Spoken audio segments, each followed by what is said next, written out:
الرحمن الرحیم۔ اچھا بھئی بچوں، آج کیا کرنا تھا؟ ہیں؟ اونچا بولیں۔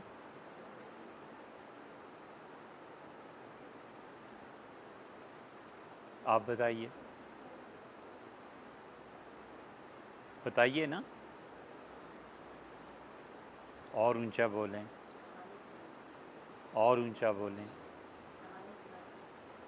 کہانی سنانی۔ تو آپ پہلی مرتبہ اتنی مناسب بات کر لیتے، ذرا سی اونچی آواز سے، تو ہم 4 مرتبہ تو نہ پوچھتے۔ ہمیشہ بیٹے گفتگو بہت واضح اور آواز اتنی بلند ہونی چاہیے کہ دوسرے کو دوبارہ پوچھنے کی ضرورت نہ پڑے۔ آپ عام طور پہ جب عملی زندگی میں جائیں گے نا، تو آپ کو جن بچوں کی تربیت نہیں ہوئی ہوتی، وہ جب بڑے بھی ہوتے ہیں تو یا تو بہرے ہوتے ہیں یا گونگے ہوتے ہیں۔ ایک بہرا وہ بھی تھا نا، مینڈک، سنایا تھا نا آپ کو؟ نہیں سنایا؟ بچوں مینڈک کا نہیں سنایا تھا؟ ایک مینڈک تھا جو وہ برسات کے موسم میں بہت سے مینڈک کنویں میں آ گئے تھے۔ ہیں؟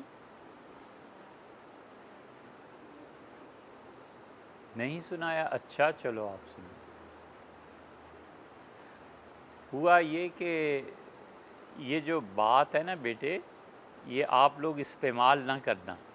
یہ چھری ہے جو آپ کے ہاتھ میں ہم دے رہے ہیں، اس چھری سے کاٹنا نہیں ہے۔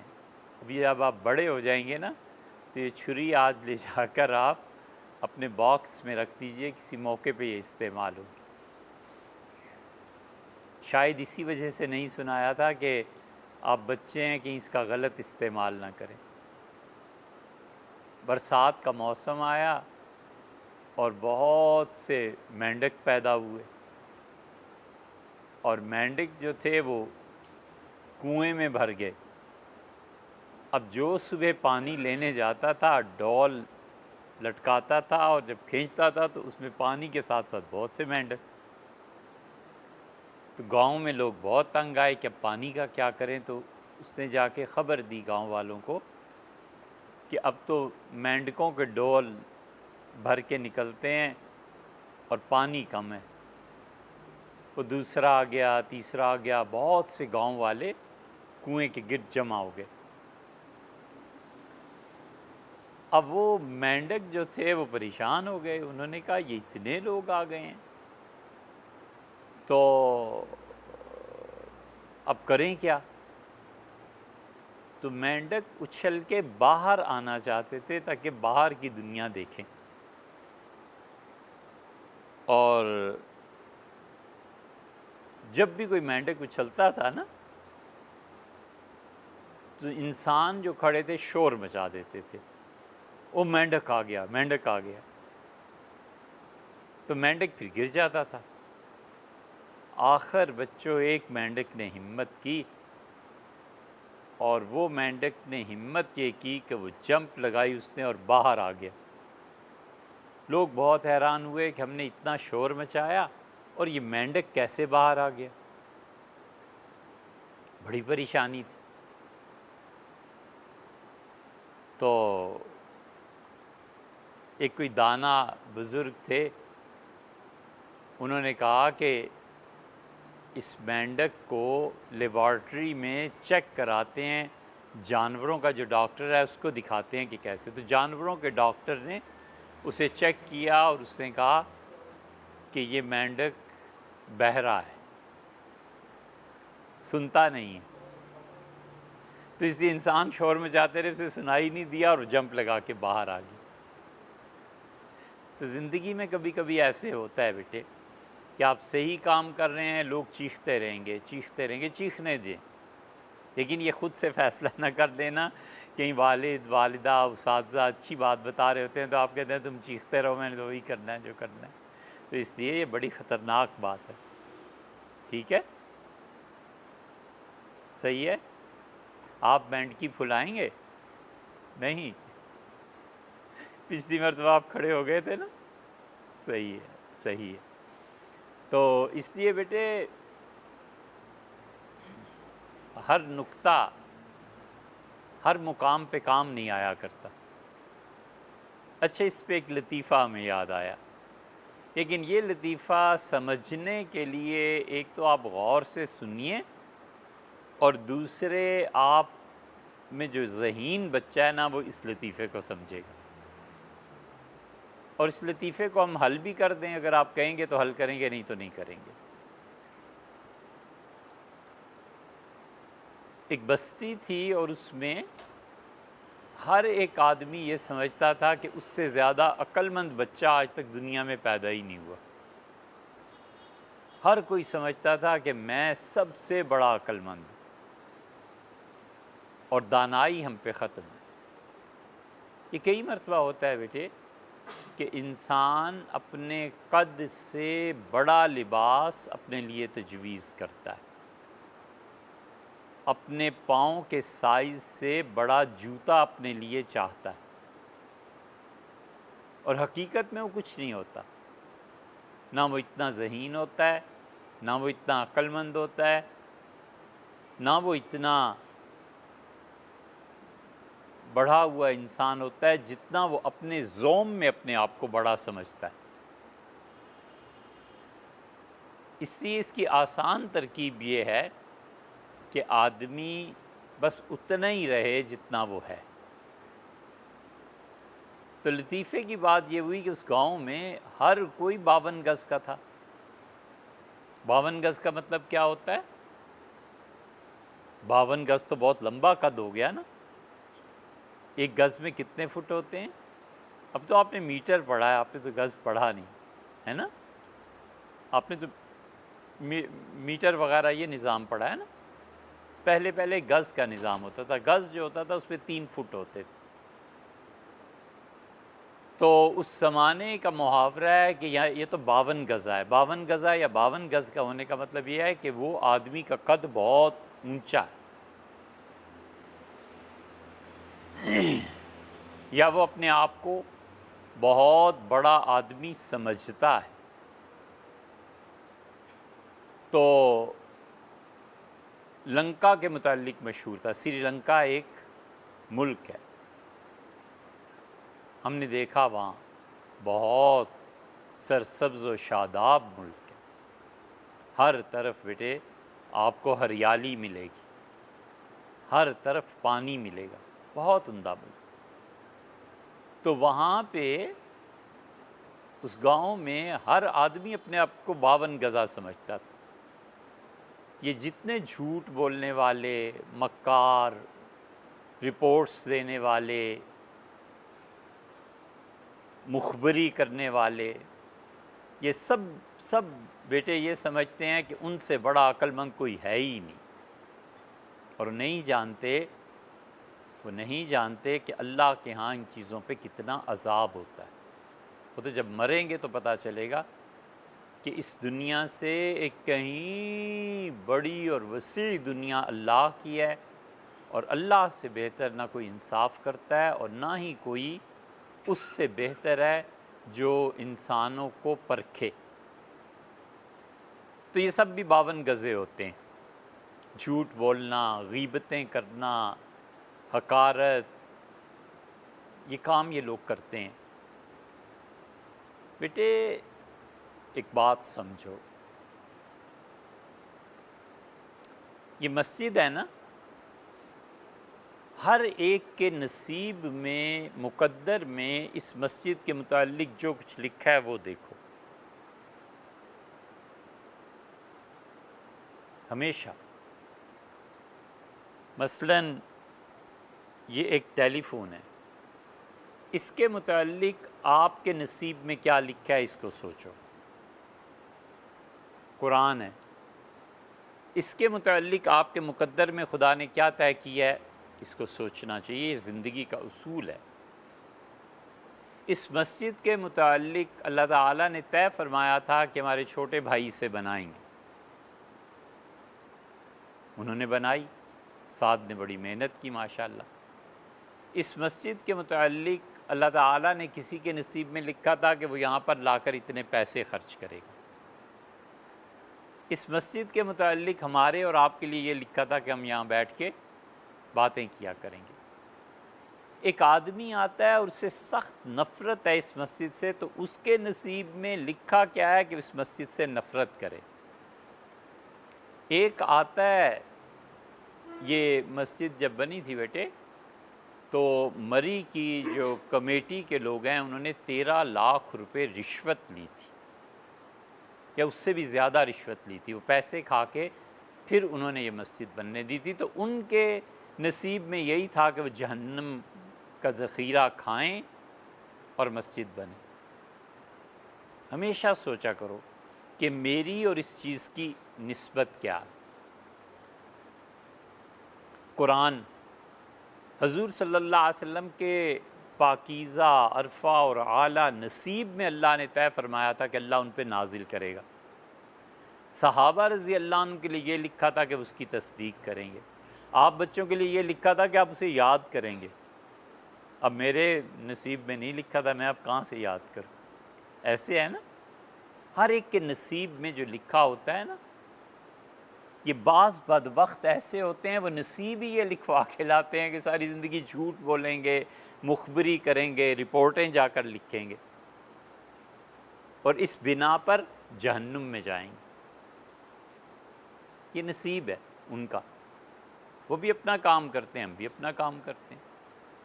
ہمیشہ دیکھو کہ کسی بھی چیز کے متعلق تمہارے نصیب میں کیا لکھا ہے۔ ایک کتاب ہے، ایک آدمی کے نصیب میں ہے کہ اسے جلائے، آپ کے مقدر میں ہے کہ آپ اسے پڑھیں، ایک کے مقدر میں ہے کہ اسے چھاپے۔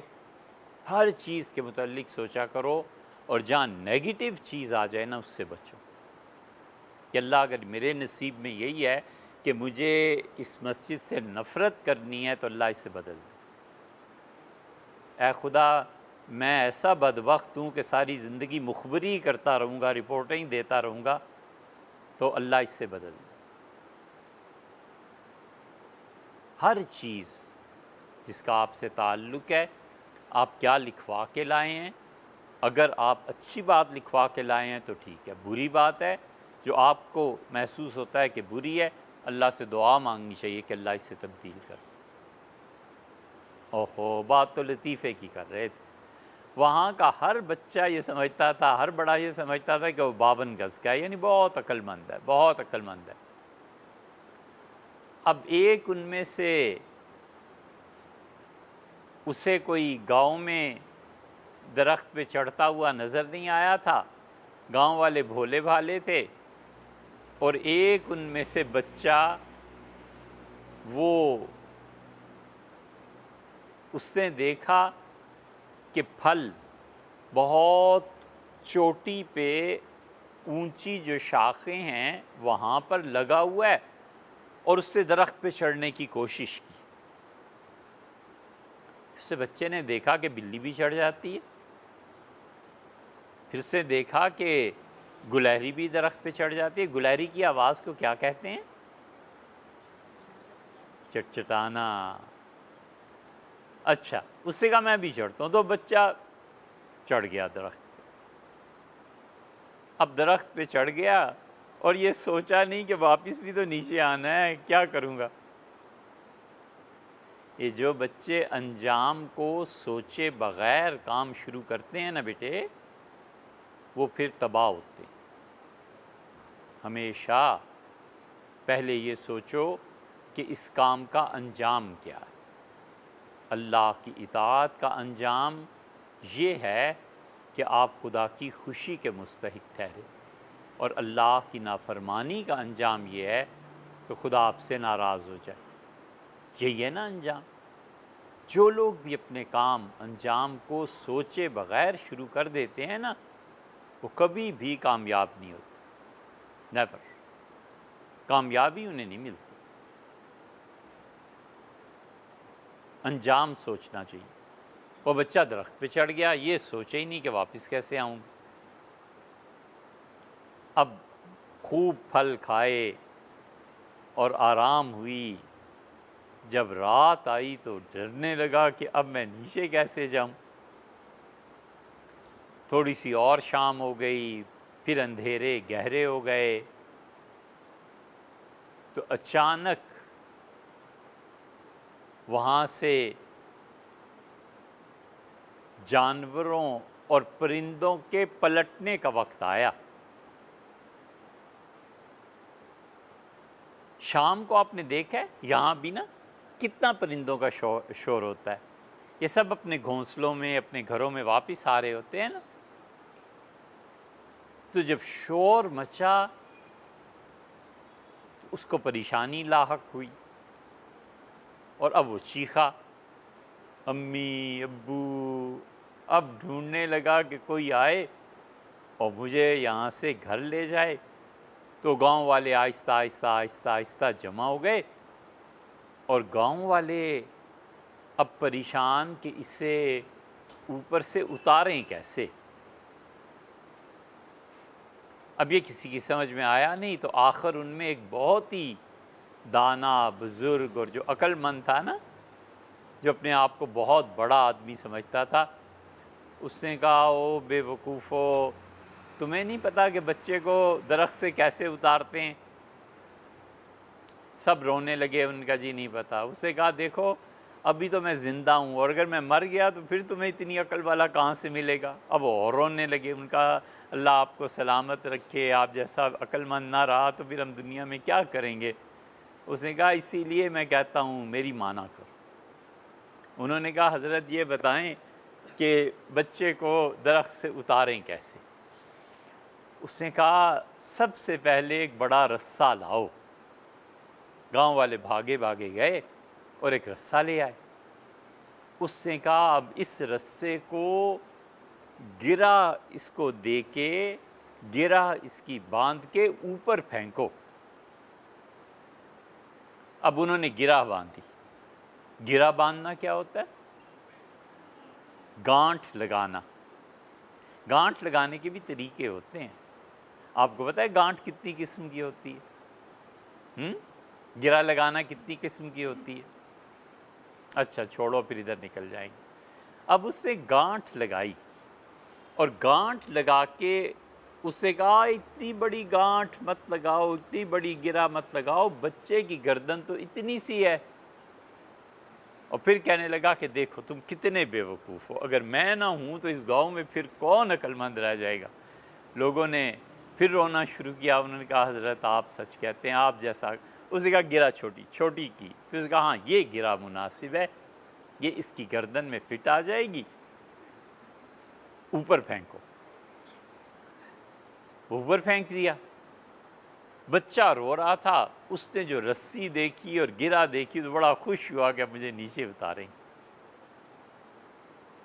تو اس نے کہا کہ پیارے بچے یہ گرا اپنی گردن میں ڈال لے۔ اس نے گرا گردن میں ڈال لی۔ یہ ہوا کرتا ہے بہت مرتبہ، ہم اپنی نادانی سے بہت سی گرہیں اپنی گردن میں ڈال لیتے ہیں، جو بیٹے لوگ ہاتھوں سے لگاتے ہیں، اور جس کی گردن میں پڑ جائے نا اسے دانتوں سے کھولنی پڑتی۔ یہ زندگی میں بہت مرتبہ ہوا کرتا ہے۔ اس لیے اچھے لوگ ہمارے زمانے میں وہی ہیں جو بس اللہ کے اچھے بندوں کی صحبت میں رہیں اور انہی سے تعلق رکھیں۔ ہر جگہ دوستیاں بنانا، ہر جگہ تعلق بنانا، ہر ایک آدمی جس کو سوچنے کی بھی تمیز اور ڈھنگ نہ ہو اس کی سننا، یہ نہیں چاہیے، یہ نہیں کرنا چاہیے۔ اللہ کے اچھے بندے، اور بڑی اچھی بات حضرت عبداللہ ابن مسعود رضی اللہ عنہ نے کہی۔ انہوں نے کہا کہ جس شخص کی صحبت تمہارے علم میں اضافہ کرے اور اسے دیکھ کر تمہیں اللہ یاد آئے اور تمہارے نیکی عمل میں اچھائی میں اضافہ ہو، بس اس کی صحبت میں رہو۔ یہ پیمانہ ہے بیٹے، جہاں پہنچ کے آدمی کا علم بڑھے اور جہاں پہنچ کے احساس پیدا ہونا کہ آدمی ایسے ہوتے ہیں، وہاں رہنا چاہیے۔ ان کی صحبت میں بیٹھنا چاہیے، وگرنہ عام طور پہ آپ کسی کے پاس 5 گھنٹے بیٹھ جائیں، حرام ہے جو ایک کوئی علم کی بات میں اضافہ ہو، انہیں پتہ ہی نہیں ہوتا علم کیا ہے، اور انہیں دیکھ کر دنیا کی محبت دل میں بڑھتی ہے، ان کے عہدے کو دیکھ کے، ان کے چال ڈھال کو دیکھ کے، ان کی گاڑیوں کو دیکھ کے، ان کے پیسہ کمانے کے حرام ذرائع کو دیکھ کے دنیا کی محبت دل میں بڑھتی ہے نا بیٹے، یہ زہر ہے، بچانا چاہیے اپنے آپ، دور رہنا چاہیے ایسے لوگوں سے ہمیشہ، اور جو جھوٹ بولے اس سے تو بالکل ہی دور رہنا چاہیے۔ یہ اتنی بڑی گناہ کی بات ہے کہ حضور اقدس صلی اللہ علیہ وسلم کے متعلق آتا ہے کہ جس کے متعلق انہیں شبہ بھی پڑتا تھا نا کہ یہ آدمی جھوٹ بول رہا ہے، یجد فی نفسہ شیئا، حضور صلی اللہ علیہ وسلم اپنے دل میں برابر اس انسان کے لیے کھٹک محسوس کرتے تھے، یہاں تک کہ وہ اپنی عادت کو چھوڑ دے۔ جھوٹ بیٹے وقتی طور پہ نہیں ہوتا، یہ ایک عادت پڑ جاتی ہے، اس لیے زندگی بھر نہ جھوٹ بولنا ہے نہ جھوٹے کے ساتھ رہنا ہے۔ جھوٹ بولتے ہیں، مثلاً وہ جا کے اپنے افسر سے کہتا ہے کہ سر آپ کے کیا کہنے، آپ بڑے اچھے آدمی، اور دل اس کا لعنت کر رہا ہوتا ہے اندر سے، تو وہ تو جہنم میں جائے یا نہ جائے، یہ کہنے والا ضرور چلا جائے گا۔ یہی منافقت ہے، یہی نفاق ہے بیٹے، زندگی میں ہمیشہ پرکھنے پہ بھی وہی نکلی ہے جو اب آپ ہیں، جو اب ہیں نا آپ، کوئی پرکھے تو بھی پتہ چلے یہی آدمی۔ ٹیلی فون کے ایک طرف جو آدمی بول رہا ہوتا ہے نا، جب آپ اس کو عملی زندگی میں دیکھیں تو بالکل اس سے مختلف ہوتا ہے۔ جب پیسہ آ جائے، دولت آ جائے، عہدہ آ جائے اور عیاشی میں پڑ جائے، اور جب غصہ آ جائے تو ظلم میں پڑ جائے، یہ انسان نہیں ہے بیٹے۔ جانور کون سا ہے یہ تو وہ خود طے کرے، یہ انسان نہیں۔ پیسہ آنے پہ خدا کی نافرمانی کرنا اور غصہ آنے پہ ظلم کرنا، یہ آدمی تو ہی ہے۔ تو اچھا ہوا کیا، اس نے کہا رسہ اوپر پھینکو، اور اس نے کہا بچے اپنے گردن میں ڈال دے۔ تو بہت سی گرہیں جو لوگ باندھتے ہیں نا ہاتھوں سے، جس کی گردن میں پڑتی ہیں نا بیٹے، اسے پھر دانتوں سے کھولنی پڑتی ہیں، یہ زندگی بتاتی۔ تو بچہ بڑا خوش ہوا اور اس نے گرہ اپنی گردن میں ڈال لی۔ اب وہ جو اتنا عقل مند آدمی بنتا تھا وہ چپ کھڑا ہے، باقی بھی سب گاؤں والے چپ کھڑے ہیں۔ اس نے کہا اب اسے اتارو۔ انہوں نے کہا حضرت آپ کچھ بتائیں گے تو اتاریں گے۔ کہا تمہیں اتنا بھی نہیں آتا، اتنا بھی نہیں پتا کہ کیسے اتارنا ہے، اتارو اس بچے کو۔ اب وہ چپ تھے، انہوں نے کہا کہ ہمیں تو نہیں آتا۔ اس نے کہا دیکھو میں تمہیں کہتا ہوں نا، میں نہ رہا تو دنیا میں پھر کوئی عقل مند نہیں رہے گا۔ بعض بے وقوفوں کو غلط فہمی ہوتی ہے۔ ایک اور بات یاد آئی بیٹے، جہانگیر بادشاہ نے تو اس کے جہانگیری میں لکھا ہے، ذرا اندازہ کرنا تو مشکل ہے، لیکن کہا نہیں جا سکتا کہ شاید جہانگیر نے پہلی مرتبہ، وہ جہانگیر ایک جگہ گئے، راستے میں جہانگیر کو بڑا ملکہ حاصل تھا، جانوروں سے اسے بڑی دلچسپی تھی۔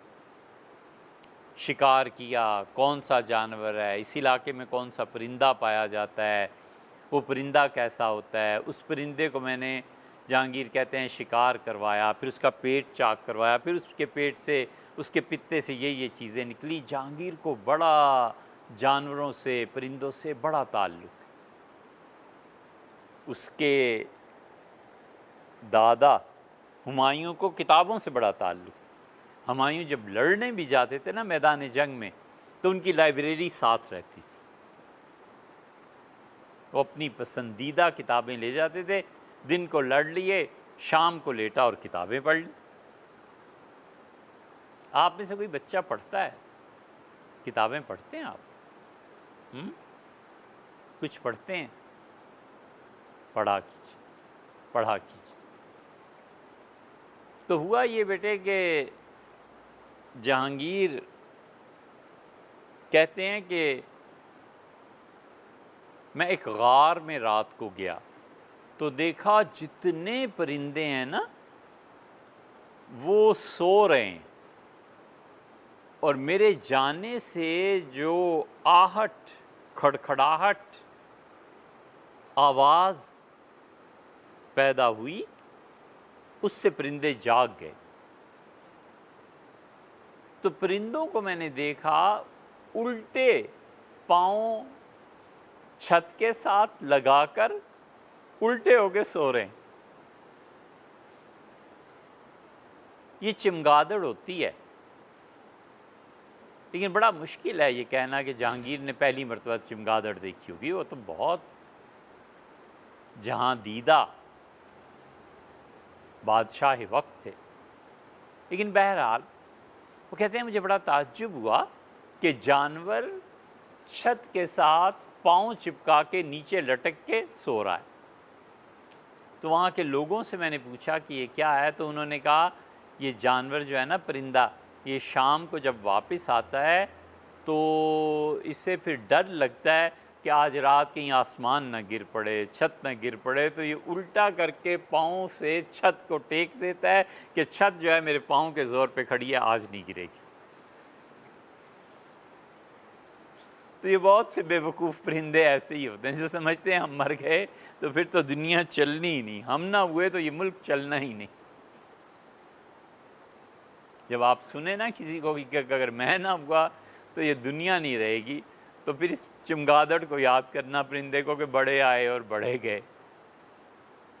ہوا یہ بیٹے، کیا وہ رونے لگے؟ اس نے کہا دیکھو میں تمہیں کہتا تھا نا میں نہ ہوا تو پھر تمہیں تو بچے کو بھی۔ تو انہوں نے کہا حضرت پھر فرمائیں نا بچے کو کیا کریں؟ اس نے کہا گردن میں ڈال لی رسی، اس نے کہا جی، اس کا گرا لگا لی، اس کا جی، اس کا کسنا ہو گیا، اس کا سب ہو گیا۔ اس نے کہا کہ حضرت مجھے نیچے زمین پہ بلائیں، جلدی کریں۔ تو اس نے کہا دیکھو بچہ بھی جانتا ہے کہ میں کتنا عقل مند ہوں۔ ان کا وہ خدا کا واسطہ آپ سے زمین پہ لے آئیں۔ اس نے کہا اب تم اس طرح کرو، سارے مل کے اس رسی کو زور سے کھینچو۔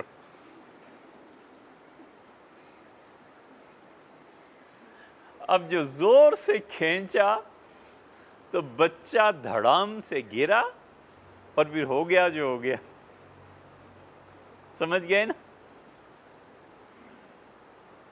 لوگوں نے کہا حضرت یہ بچہ تو مر گیا، یہ آپ نے کیا کیا؟ وہ سوچتے رہے۔ اب یہ فکرہ تم سمجھو، اگر تم ذہین ہو نا تو تمہیں پھر اس پہ ہنسی آئے گی۔ اس نے کہا کہ عجیب بات ہے، ایک مرتبہ ایک بچہ کنویں میں گر گیا تھا، ہم نے تو اسے اسی طرح رسی سے باندھ کے نکالا تھا، وہ تو زندہ نکل آیا تھا، یہ مر گیا۔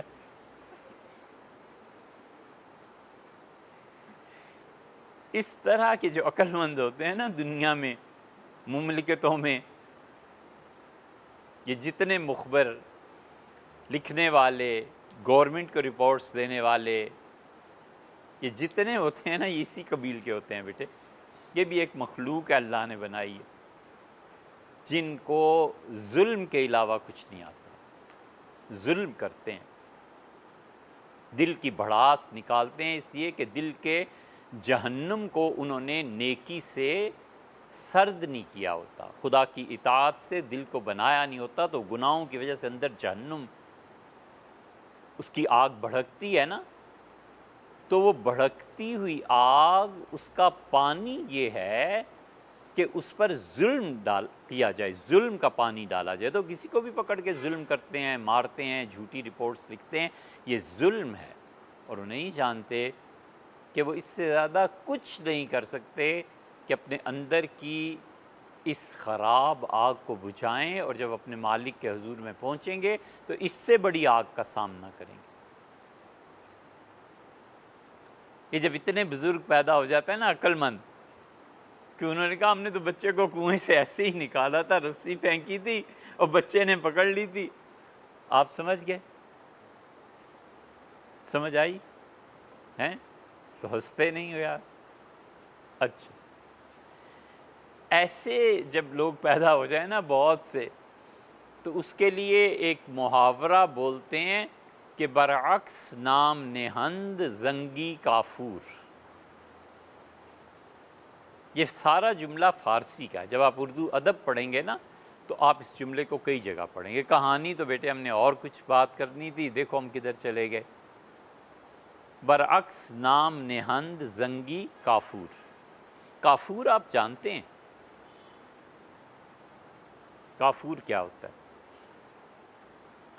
کافور نہایت سفید رنگ کا ایک خوشبودار مادہ ہوتا ہے، اس کی چھوٹی چھوٹی ٹکیاں ملتی ہیں، جیسے آپ چیونگم چھوٹے چھوٹے ہوتے ہیں نا، چیونگم کی طرز کی چھوٹی چھوٹی ٹکیاں ہوتی ہے، اسے کہتے ہیں کافور، نام ہے اس کا۔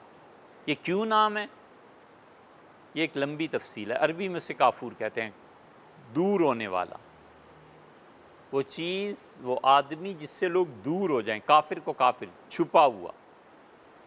کافور جہاں پہ بھی آپ رکھ دیں نا کیڑے بھاگ جاتے ہیں۔ کافور کی گولیاں ہوتی ہیں نا، آپ نے کبھی گھر میں دیکھا ہے پرانے کپڑے جب نکالیں تو اس سے ایک خوشبو آ رہی ہوتی ہے، وہ خوشبو جو ہوتی ہے کافور کی ہوتی ہے۔ گھر والے، والدہ، والد کوئی کافور اس میں ڈال دیتے ہیں، کپڑے مثلاً اب سردیاں آ رہی ہیں تو سردیوں کے کپڑے جب وہ کھولیں گے تو اس میں سے کافور کی خوشبو آئے گی، تاکہ کوئی کیڑا اس کپڑے کو، کیا لفظ بولیں گے، کیڑا اس کپڑے کو کتر نہ لے۔ چوہے کترتے ہیں نا، تو کافور اس کی خوشبو سے کیڑے دور رہتے ہیں۔ کافور جب کہیں انتقال ہو جائے کسی کا تو اس موقع پہ منگانا چاہیے، اور شریعت نے یہ حکم دیا ہے کہ کافور جو چھوٹی چھوٹی ٹکیاں ہوتی ہیں اسے اپنی ہتھیلی پہ رکھ کے مسل دینا چاہیے۔ وہ آپ جب رگڑیں گے نا، اسے تھوڑا سا مسلیں گے تو بالکل ذرہ ذرہ ہو جاتا ہے۔ اس کافور کو میت کے جو اعضاء سجدہ کرنے والے ہیں ان 7 جگہوں پہ لگانا چاہیے۔ 7 جگہیں کون سی؟ 2 پاؤں، 2 گھٹنے، 4، 3 آپ بتائیے، 2 ہاتھ، 6، پیشانی۔ پیشانی پہ سجدہ ہوتا ہے ہیں؟ سجدہ تو ناک پہ ہوتا ہے، ناک یا پیشانی؟ ناک، پیشانی، دونوں پہ ہوتا ہے۔ یہ فقہا نے چہرہ ایک ہونے کی وجہ سے دونوں کو ایک ہی شمار کیا۔ ان 7 جگہوں پہ میت کے 2 چیزیں لگاتے ہیں، ایک کافور، ایک خوشبو۔ کیونکہ بیٹے جو آدمی نماز پڑھتا ہے نا، اگر جہنم میں بھی ولیعذ باللہ اپنی شامت اعمال سے پہنچ جائے، کوئی ہم جیسا گناہگار، اللہ بچائے بیٹے، اللہ بچائے، اللہ 1000 بار معافی دے اور اپنی پناہ میں رکھے۔ استغفر اللہ، استغفر اللہ، استغفر اللہ۔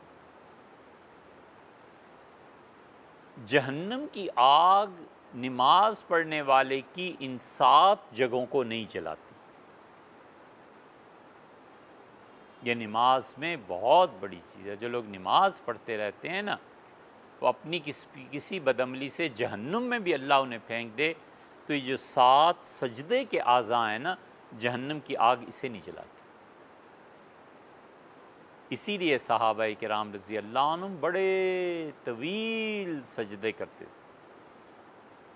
وضو میں کونیوں کو یہاں تک دھونا ہوتا ہے نا، یہ جو ہڈیاں ان سمیت، حضرت ابو ہریرہ رضی اللہ عنہ تھوڑا سا اور اوپر کر کے دھوتے تھے، تو کسی نے کہا ابو ہریرہ آپ یہ کیوں کرتے ہیں؟ انہوں نے کہا حضور صلی اللہ علیہ وسلم نے فرمایا کہ آدمی جن اعضاء سے وضو کرتا ہے اللہ تعالیٰ ان کو قیامت میں سونے کے زیورات پہنائے گا وضو کی جگہ پہ، چہرے پہ بھی سونا، ہاتھوں میں بھی، کونیوں سے۔ تو انہوں نے کہا میں اپنی کونیوں سے تھوڑا سا اوپر دھوتا ہوں تاکہ اللہ مجھے زیادہ سونے کے زیورات پہنائے۔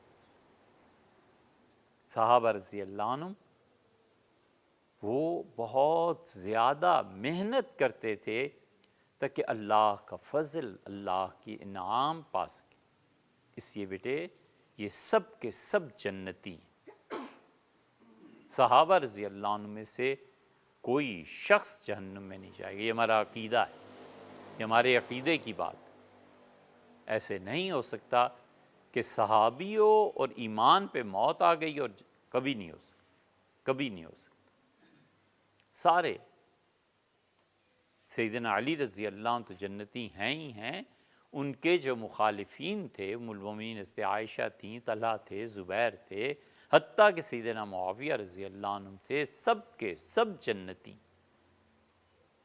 قرآن میں ایک جگہ ہے اللہ تعالیٰ نے فرمایا کہ وَنَزَعْنَا مَا فِي صُدُورِهِم مِّنْ غِلٍّ، اور ان کے دلوں میں جو ایک دوسرے کے متعلق رنجش ہوگی ہم جنت میں انہیں صاف کر دیں گے۔ سیدنا علی رضی اللہ عنہ یہ آیت پڑھتے تھے اور فرماتے تھے میرا، طلحہ اور زبیر کا یہی حال ہوگا جنت۔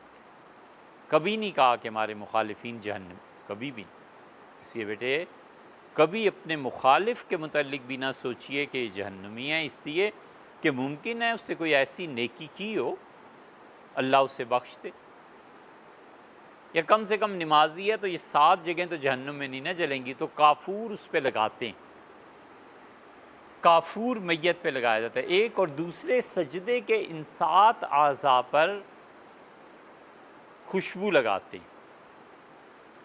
تو کافور کہتے ہیں اس چیز کو جو کیڑوں کو دور رکھتی ہے، قبر میں بھی دور رکھتی ہے، ٹھیک ہے بیٹے؟ تو کافور سفید، کافور سفید ایسا مرکب جس سے خوشبو اٹھتی ہے، اور عام طور پہ میت کے سجدے کے اعضاء پر لگایا جاتا ہے۔ جملے یوں بنتے ہیں، صحیح ہے نا؟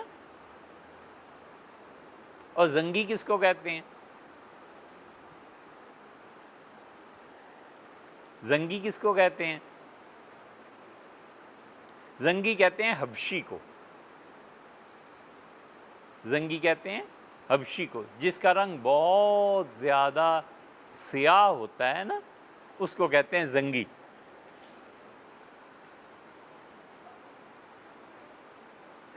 حبشہ کے رہنے والے، افریقہ کے رہنے والے، ان کا کیا نام ہوتا ہے؟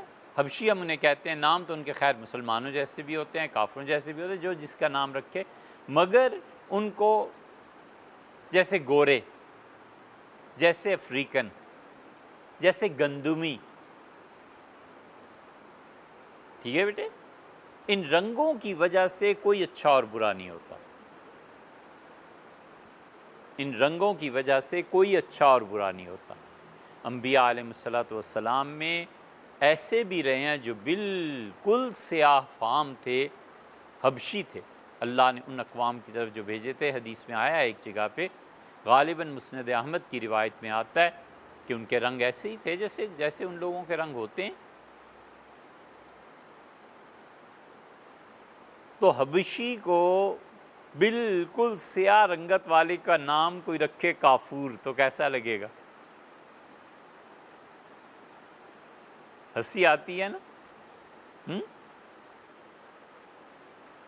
اورنگزیب عالمگیر رحمۃ اللہ علیہ نے کہا کہ مجھے ایک غلام کی ضرورت ہے، اور ایسا غلام چاہیے جو جوان ہو اور صحیح کام کر سکے۔ تو بازار سے خرید لائے، جب پیش کیا تو وہ حبشی تھا، سیاہ تھا، اتنے موٹے موٹے ہونٹ اس کے، اتنا چوڑا چکلا، اور اتنا وہ طاقتور، تو اورنگزیب عالمگیر رحمۃ اللہ علیہ نے فرمایا کہ اسم شما کا کیا مطلب؟ بولو، فارسی پڑھتے ہو نا، آپ کا نام. تو اس نے کہا کہ کافور. سلطان ہنس پڑے رحمہ اللہ اور کہا برعکس نام نہند لوگوں نے الٹے نام رکھنے شروع کر دیے ہیں. زنگی کافور، زنگی کو کافور کہتے ہیں. ہمارے زمانے میں بیٹے یہی حال ہو گیا. کتنے ہی احمق اپنی آخرت کو برباد کرتے ہیں اور لوگ انہیں عقل مند کہتے ہیں.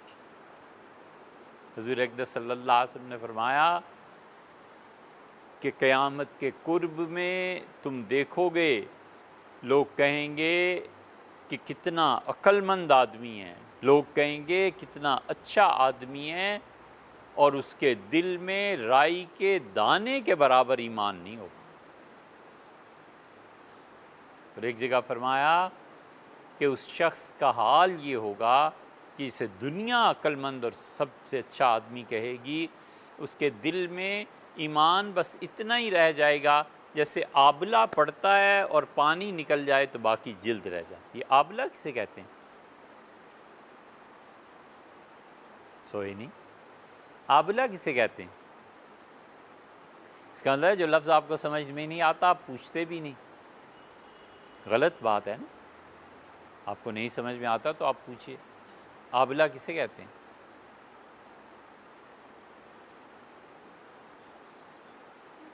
ترجمہ کیجئے، ایک لفظ کا ایک لفظ میں ترجمہ کیجئے. بہت بری بات ہے. لفظ آپ کو سمجھ میں نہ آئے اور آپ پوچھیں بھی نہیں.